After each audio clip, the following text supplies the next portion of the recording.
आगे क्या कहते हैं Swami ji, this mysticisms in spite of some grains of truth in them are generally weakening. ये मिस्टिसिज्म जो है, इसमें भले ही चाहे थोड़ा सा तो सत्य हो, थोड़ी सी वास्तविकता हो, थोड़ा सा फैक्ट उनमें भरा हो, किंतु इन जनरल हमारे मन, हमारी संकल्प शक्ति को कमजोर बना देता है, हमारी सिविलाइजेशन और कल्चर को उसके भीतर में सड़ा प्रवेश करवाता है, रोट कर देता है इसको भीतर से। बिलीव मी, विश्वास करो मुझ पे, आई have a life long experience of it and the one conclusion that I draw is that it is weakening. विश्वास करो मुझ पे, मेरे इस बात के ऊपर में मेरा जीवन भर का अनुभव है, और ये जो मैंने कंक्लूजन ड्रॉ किया है, इसमें से जो मैंने एक लर्निंग इसमें से लिया है, एक्सट्रैक्ट किया है, वो यह है कि मिस्टिसिज्म हमको कमजोर ही बनाता है। देखिए स्वामी जी जब ये कहते हैं कि life long experience of mysticism, हमको क्वेश्चन होगा कि ऐसा तो क्या स्वामी जी ने मिस्टिसिज्म का एक्सपीरियंस कर लिया। किंतु देखिए कि क्योंकि उन्होंने तो ये ठाकुर के पास में से वेदांत अद्वैत रूपी बलप्रद विचार ही तो ग्रहण किए हैं ना, ये मिस्टिसिज्म कहाँ पे आता है। किंतु हमको ये भी समझना होगा कि ठाकुर के आसपास में बहुत सारे लोगों का ये समावेश होता था। इसमें ये कर्ता भजा की बात हम लोग बार बार करते हैं, कर्ता भजा संप्रदाय है, स्त्रियों को साथ में लेकर के साधना करनी है, फिर ये जो तंत्र है, यह सब वहाँ पे बहुत चलता था। तो बंगाल में उस समय में बंगाल में मैं एक किताब पढ़ रहा था, मैं नाम भूल गया, उसी समय के बंगाल का एक हिस्ट्री था, स्वामी जी के समय का ही, 19th सेंचुरी का। वहाँ पे लिखा था कि उस समय का बंगाल जो है उसमें ये तंत्र विद्या, यह सब ज्योतिष विद्या, ये मीडियम बनाना, ये सियांस करना, ये स्पिरिचुअलिज्म जो है, ये थियोसॉफी जो सब है, ये ब्राह्मो समाज इवन, ये सब का काफ़ी ये प्रभाव हो गया था। जितना भी मिस्टिसिज्म है, जितना भी ये मतलब उल्टा पुल्टा है धर्म के नाम पे चलता है, काफ़ी ये फैलने लगा था। और बहुत ही ख्यातनाम लोग जो है इन सब चीज़ों का अनुष्ठान करते थे। ये जो हृदय की बात तो पता ही है हमको कि वो वराहनगर मठ में गया था, कपड़े बेचता था उस समय, ठाकुर ने वहाँ से तो निकाल दिया था, ठाकुर ने नहीं, वो जो त्रैलोक्यनाथ ने वहाँ से निकाल दिया था उनकी लड़की की कुमारी पूजा करने का, पूजा की उसके अपराध में, तो वो तो निकाल दिया। उसके बाद में एक बार ठाकुर को मिलने को भी आया है, कथामृत में वर्णन है, मास्टर महाशय और ठाकुर दोनों उसको गेट तक मिलने के लिए जाते हैं, क्योंकि काली मंदिर में भीतर में प्रवेश करने की उसको अनुमति नहीं थी। तो गेट के पास में जाकर के वो ठाकुर उसके साथ में वार्तालाप करते हैं। तो ठाकुर पूछते हैं कि तुम कैसे हो, तो वो कहता है कि अच्छा नहीं हूँ। तो ठाकुर पूछे क्यों, कि आपका विरह, मैं आपके साथ में नहीं रह पाता हूँ, इसलिए मैं दुखी हूँ। तो ठाकुर ने कहा तुमने ही तो कहा था ना कि तुम्हारा भाव तुम्हारे पास रखो, मेरा भाव मैं अपने पास में रखता हूँ। उस समय तो उसका घमंड बहुत बढ़ गया था ना, ठाकुर को इस तरह से परेशान करता था। ठाकुर ने खुद कहा कि मैं गंगा में डुबकी मार करके आत्महत्या करने के लिए गया था, ठाकुर ने खुद ऐसी बात कही है। तो ठाकुर ने कहा कि उस समय तो घमंड बहुत ज़्यादा था, उस समय तो कहते थे कि तुम्हारा भाव तुम अपने पास में रखो, मेरा भाव मैं अपने पास में रखता हूँ। तो हृदय रोते रोते कहता है कि उस समय मुझे थोड़ी ना यह सब पता था, आपकी शक्ति क्या है, आपकी महिमा क्या है, मुझे थोड़ी ना पता था। तो जो भी है वो उस समय तो गया वहाँ से। उसके बाद में वराहनगर मठ में उसको देखने को मिलता है कि वो एक बार गया, राजा महाराज वगैरह सब बैठे थे। तो राजा महाराज ने उसको देख करके पूछा कि अरे एक उस समय तो तुम बड़े गुंडा शुंडा छिलेन, अर्थात कि ये मोटे सोटे, मतलब ये तगड़े पहलवान जैसे थे, गुंडे की तरह पहलवान जैसे थे, अब ये दुबले पतले, ये तुम्हारा स्वास्थ्य टूट गया है, ऐसा क्यों हुआ। तो फिर ये हृदय क्या उत्तर देता है कि एक रात में 3-4 भैरवी चक्र करेंगे तो क्या होगा। भैरवी चक्र का क्या अर्थ है, स्त्रियों को साथ में लेके साधना करनी है। तो राजा महाराज नाराज होकर के बोले अरे तुम्हारा लड़का यहाँ पे खड़ा है, उसको लेकर के तुम आए हो, तो शर्म नहीं आती इस तरह की बात करने में। तो जो भी है, ये हल्दारी का भी यही प्रॉब्लम था कि वो स्त्रियों को लेकर के वो छुप करके साधना करता था।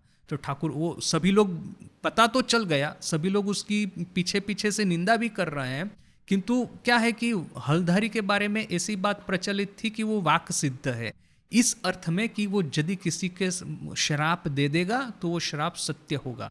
इस डर के मारे कोई उसके मुंह पे कुछ नहीं बोल रहा था। अभी ठाकुर को ये बात सुनने में आई तो ठाकुर ने सोचा कि उसको जाकर के चेतावनी तो देनी चाहिए कि भाई तुम्हारे बारे में लोग इस तरह की बातें करते हैं। तो ठाकुर ने जाकर के उसको कहा हल्दारी को, तो हल्दारी इतना नाराज हो गया, कहता है कि तुम मेरे से छोटे होकर के, मेरे कनिष्ठ होकर के, कनिष्ठ भ्राता होकर के मेरे साथ में इस तरह से बात करते हो, जाओ तुम श्राप देता हूँ, तुम्हारे मुंह में से रक्त उठेगा। तो ठाकुर तो बड़े दुखित हो गए, कहा कि भाई तुम्हारे ही तो कल्याण के लिए मैं तुमको कह रहा हूँ कि इस तरह की साधनाएं करनी अनुचित है, उसको बंद कर दो, लोगों में तुम्हारी निंदा हो रही है। तो जो भी है अभी तो मुंह से निकल गया है, क्या करेंगे। तो ठाकुर कुछ दिनों के बाद में सही में ऐसा हुआ, ठाकुर अपने कमरे में बैठे थे, एकाएक मुंह में से गाढ़ा काले कलर का खून बहने लगा, और इस तरह इतना गाढ़ा था कि जैसे वो नीचे वो निकलता है ना तो पूरे एक वो ये हो जाता था, माने जम जाता था वो मुंह में से निकलते निकलते, इतना गाढ़ा खून। तो ठाकुर तो बालक स्वभाव है ना, एकदम रोना शुरू कर दिया। वो हल्दारी भी उसको सुनने में आया तो ठाकुर के पास में दौड़ा दौड़ा आया। तो ठाकुर ने रोते रोते उसको कहा कि भाई देखो तुम्हारे श्राप की वजह से ही मेरे साथ में ये हो रहा है। तो हल्दारी भी बेचारा बड़ा दुखित हो गया, बोला कि मैंने क्रोध में आकर के क्या मेरे मुंह से निकल गया। तो उस समय वो पंचवटी में एक साधु महात्मा आए थे, वो जो तो जगन्नाथ महाप्रभु का दर्शन करने के लिए बहुत सारे साधु महात्मा वहाँ पे आते थे। एन रूट रास्ते में आता है दक्षिणेश्वर, तो प्रख्यात था रानी रासमणी का ये काली मंदिर है, साधुओं की सेवा होती है। तो कई साधु, काफ़ी साधु वहाँ पे रुकते थे। तो एक साधु वहाँ पे थे, आए सुन करके कि हल्ला गुल्ला हो रहा है ठाकुर के घर में, क्या हुआ देख, फिर परीक्षा करके देखा, वो तालू है ना ऊपर का, मुंह में ऊपर का जो भाग है वहाँ से खून निकल रहा था। तो ये साधु विद्वान थे, अनुभवी भी थे, कुछ अनुभूति भी थी। तो उन्होंने कहा कि देखिए आपको डरने की कोई ज़रूरत नहीं है, आपकी जड़, आप ये जो हठ योग की साधना कर रहे हैं उसमें आपको जड़ समाधि होने वाली थी। तो ये कुंडलिनी आपके सर सहस्त्रार चक्र जो होता है अपने सर के ऊपर में, वहाँ पे यदि कुंडलिनी चली जाती तो आपकी जड़ समाधि होती और आपका मृत्यु होता। तो ऐसा नहीं हो करके ये जो ऊर्जा जो नीचे से ऊपर में जा रही थी वहाँ उसकी वजह वो मुंह में से निकल गई, अर्थात कि जगदम्बा ने आपके जीवन की रक्षा की है, जगदम्बा को आपके पास में कोई महत् कार्य करवाना है इसलिए।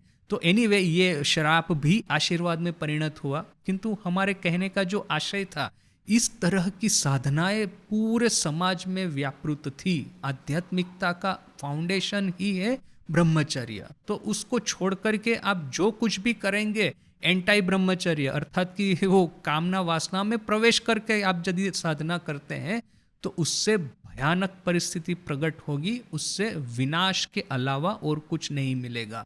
तो स्वामी जी कहते हैं कि in spite I have a life long experience of it, believe me I have a life long experience of it.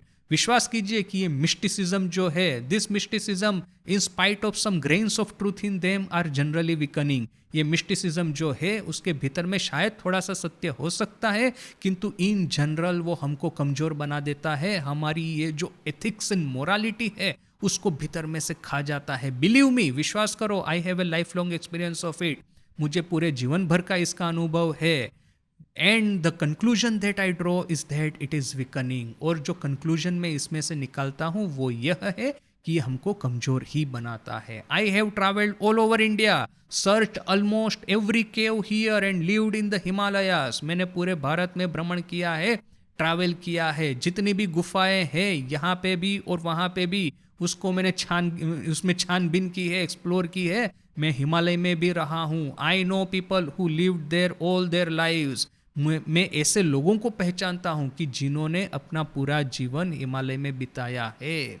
I love my nation, I can not see you degraded, मैं अपने देश को प्रेम करता हूँ, मैं आपकी अधोगति नहीं देख सकता।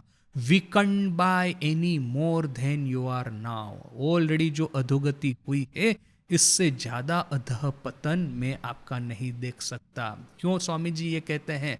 क्योंकि ये भारत में बहुत सारा कुछ प्रचलित था। हिमालय में महात्मा रहते हैं, हिमालय की गुफाओं में सिद्ध योगी रहते हैं, उनके पास में ये जड़ी बूटी है, ये मंत्र है, जादुई शक्ति है, उनका आप कुछ कर देंगे, उनको खुश कर देंगे कैसे भी करके, तो जीवन के जितने भी दुख है उससे वो मुक्ति दिलवा देंगे, वगैरह वगैरह जो पागलपन चल रहा था। स्वामी जी ने कहा कि पूरे भारत को मैंने एक्सप्लोर किया है, भारत की जितनी गुफाएं हैं सब छान मारी है, और जितने हिमालय में भी जाकर के रहा हूँ, और जिन्होंने पूरा जीवन हिमालय में बिताया है ऐसे लोगों को भी मैं बड़े अच्छे से पहचानता हूँ। किंतु मैं ये जितना भी मिस्टिसिज्म है उसमें से कुछ भी आपको रिकमेंड नहीं करूँगा। आई विल रिकमेंड कि मिस्टिसिज्म से आप मुक्ति पाए। ये जो मेरा प्रिय देश, ये मेरा प्रिय भारत ऑलरेडी जो अधःपतन हो चुका है, इससे ज़्यादा अवनति मैं नहीं देख पाऊंगा। Therefore I am bound for your sake and for truth's sake to cry hold। इसलिए ये मेरी फर्ज है आपके लिए और सत्य के लिए मैं ये चिल्लाऊं कि ठहरो, hold, and to raise my voice against this degradation of my race. और ये मेरे देश बांधवों की, देशवासियों की जो अधोगति हो रही है, अधःपतन हो रहा है, इसके विरुद्ध में मैं आवाज उठाऊं। उस समय का भारत आध्यात्मिकता के नाम पे बहुत सारा उल्टा पुल्टा जो चल रहा था, ये खास करके ये जो शुरू शुरू में ही ये स्वामी जी ने कहा ना, ये एक और तो है ये रिफॉर्म सोसाइटीज। वे लोग कहती है कि भारत में जितना भी आध्यात्मिकता है, भारत का जितना भी ये इतिहास है हिंदू सनातन धर्म का, सब गलत है, सब झूठ है, सब ये चोर उचक्कों ने तैयार किया है, सब होलसेल उठा करके फेंक दो। ऐसा एक रिफॉर्म सोसाइटी वाले थे। दूसरी ओर थे ये थियोसॉफिकल सोसाइटी वाले, ये ब्राह्मो समाज, ये थोड़ा बहुत इन लोगों में शामिल थे कि ये जितनी भी अंधश्रद्धाएं हैं भारत की, वो सबको जैसे कि ये हिंदू सनातन धर्म का ही कोर कॉन्सेप्ट है बोल करके सर पे उठा रही थी। तो ऐसे लोगों की भी कमी नहीं थी। तो स्वामी जी ने कहा ये दोनों गलत है। जो लोग हिंदू धर्म को, अपनी ये जो आध्यात्मिकता है उसको होलसेल रिजेक्ट करते हैं, इनको भी छोड़ो। और दूसरे लोग कि भारत के जितनी भी अंधश्रद्धाएं हैं उसका हिंदू सनातन धर्म के नाम पे प्रचार करता है, उनसे भी मुक्ति पाओ। सत्य जो है अपना प्रस्थान त्रय में छुपा हुआ है।